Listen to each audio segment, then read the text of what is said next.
नमस्कार, जोहार ही चलते हैं झारखंड की ताज़ा खबरों की ओर। लेकिन उससे पहले अगर आपने अभी तक इस चैनल को सब्सक्राइब नहीं किया तो कर लें, जिससे कि आपको झारखंड की ताज़ा खबर रोजाना मिलती रहे।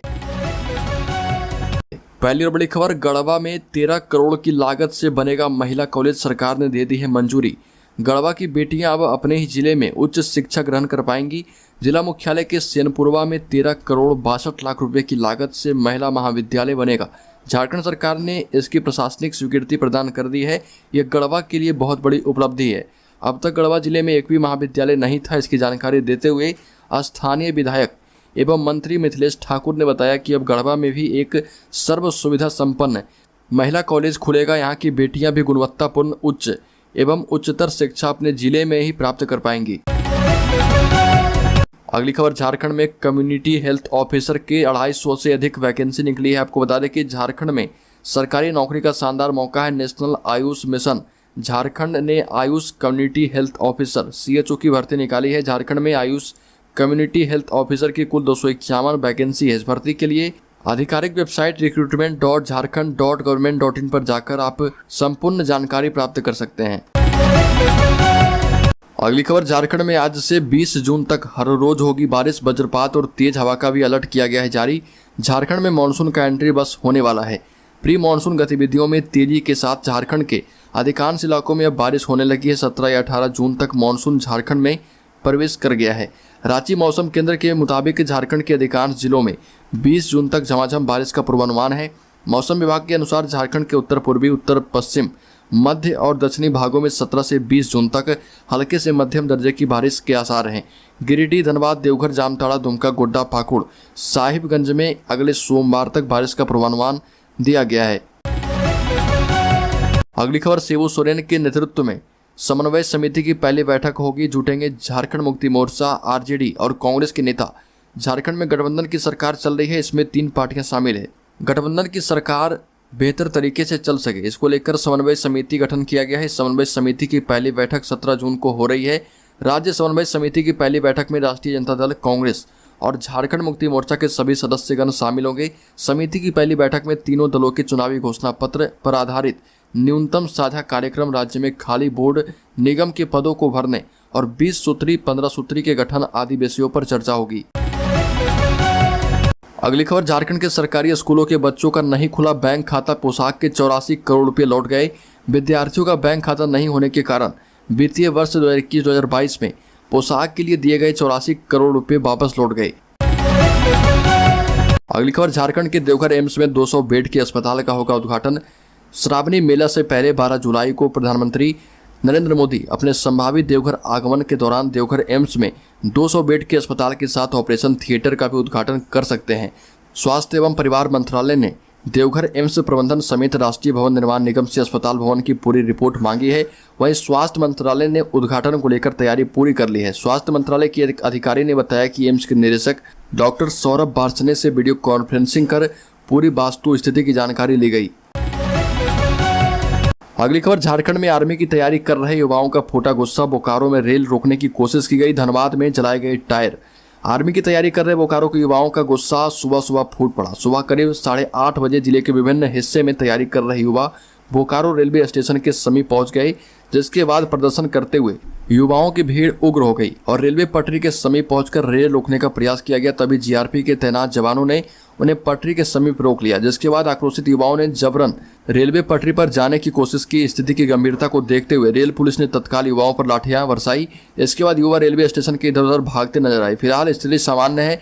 आंदोलन कर रहे युवाओं ने कहा कि केंद्र सरकार युवाओं के भविष्य के साथ खिलवाड़ कर रही है। सरकार की अग्निपथ स्कीम पूरी तरह विफल है, यह युवाओं को स्वीकार नहीं है। और ये भी कहा कि यदि समय रहते केंद्र सरकार इसके नियम में परिवर्तन नहीं करती तो स्थिति और भी विस्फोटक हो सकती है।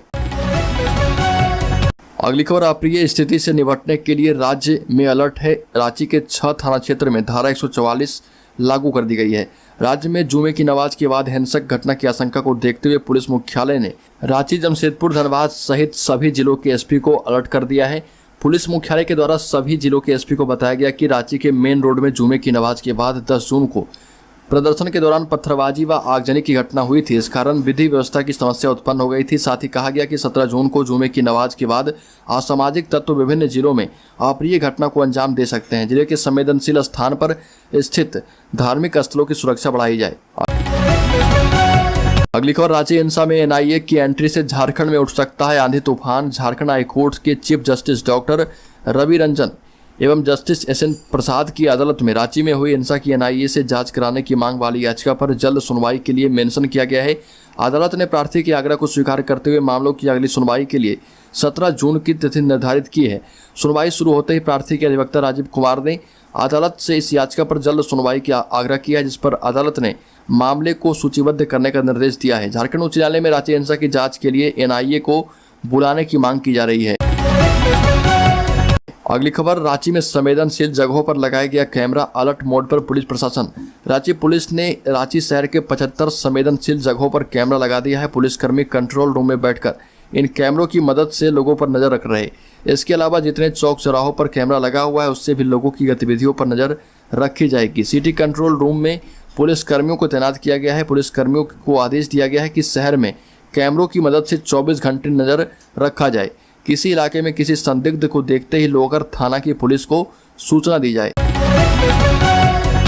अगली खबर, स्कूली शिक्षा एवं साक्षरता विभाग के मंत्री जगन्नाथ महतो ने विभागीय पदाधिकारियों से कहा है कि उस क्षेत्र में निकले उनके सिर्फ कार्यालय में बैठकर काम करने से शिक्षा की गुणवत्ता में सुधार नहीं होगा। अपने आवास पर विभागीय पदाधिकारियों के साथ बैठक में मंत्री महोदय ने शिक्षकों के पद सृजन को लेकर शिक्षकों की नियुक्ति और प्रोन्नति की वर्तमान स्थिति की जानकारी ली। साथ ही इसमें तेजी लाने के निर्देश दिए। 7 जिलों में कर्मियों के पद सृजन का कार्य शीघ्र करने को कहा। हालांकि मुख्य सचिवों के सम्मेलन में भाग लेने धर्मशाला जाने के कारण इसमें शिक्षा विभाग के सचिव राजेश शर्मा शामिल नहीं हो सके। बैठक में शिक्षा विभाग के द्वारा आदेश दिया गया कि सभी अफसर ग्राउंड लेवल पर काम करें। अगली खबर, मुख्यमंत्री हेमंत सोरेन के करीबियों के द्वारा सेल कंपनी में निवेश के मामले में सुप्रीम कोर्ट में सुनवाई हुई। सुनवाई के दौरान सीएम हेमंत सोरेन की ओर से वरीय अधिवक्ता मुकुल रोहतगी ने समय की मांग की, जिसे अदालत ने स्वीकार कर लिया। मामले की अगली सुनवाई ग्रीष्मावकाश के बाद रखा है। इस मसले पर प्रार्थी शिवशंकर शर्मा की ओर से सुप्रीम कोर्ट में कैविएट दाखिल की गई है। इसके अधिवक्ता निर्मल अंधस्ट ने इसकी जानकारी दी। आपको बता दें कि मुख्यमंत्री हेमंत सोरेन पर लगातार जांच की कार्यवाही चल रही है। अगली खबर, रांची में अफसरों ने प्रतिबंधित जमीनों का भी कर दिया म्यूटेशन। गलत तरीके से नक्शे पास और खड़े हो गए 25 बहुमंजिला इमारत। आयुष पूजा सिंघल की गिरफ्तारी के बाद उनके पति का पल्स हॉस्पिटल काफ़ी सुर्खियों में है। भुयरी जमीन पर बने इस हॉस्पिटल का नक्शा भी दूसरे के नाम पर है। फिर भी बैंक से लोन लेकर यह हॉस्पिटल खड़ा कर दिया गया। जब पड़ताल की तो पता चला कि जमीन के कागजात में हेराफेरी करके हॉस्पिटल बनाने का यह इकलौता मामला नहीं है। अधिकारियों ने पैसे लेकर प्रतिबंधित जमीनों का भी म्यूटेशन कर दिया। गलत तरीके के नक्शे बने और अस्पताल खड़े हो गए। राजधानी रांची में छोटे बड़े करीब 200 अस्पताल और नर्सिंग होम हैं। इनमें से 25 से अधिक में जमीन विवाद चल रहा। हालत यह है कि झारखंड में जमीन से जुड़े केसेस की भरमार लग गई है। अगली खबर, रांची में 5000 सुरक्षा कर्मियों की तैनाती की गई, जिनमें सशस्त्र और लाठीधारी बल भी शामिल है। इनमें 2400 से अधिक सशस्त्र जवानों की तैनाती की गई। वहीं रैब की 2 और रैब की 3 कंपनियों के अलावा आंसू गैस के दस्ते की भी तैनाती की गई है। डीआईजी के अलावा 6 आईपीएस अधिकारी, 6 डीएसपी, 10 इंस्पेक्टर और 60 दरोगा भी इसमें लगाए गए। मेन रोड पर इनका मॉक ड्रिल भी किया जा रहा। अगली खबर, राजधानी रांची में हुई 10 जून की हिंसा के बाद खुफिया विभाग से मिले इनपुट के आधार पर राजधानी में धार्मिक स्थलों की सुरक्षा बढ़ाई गई।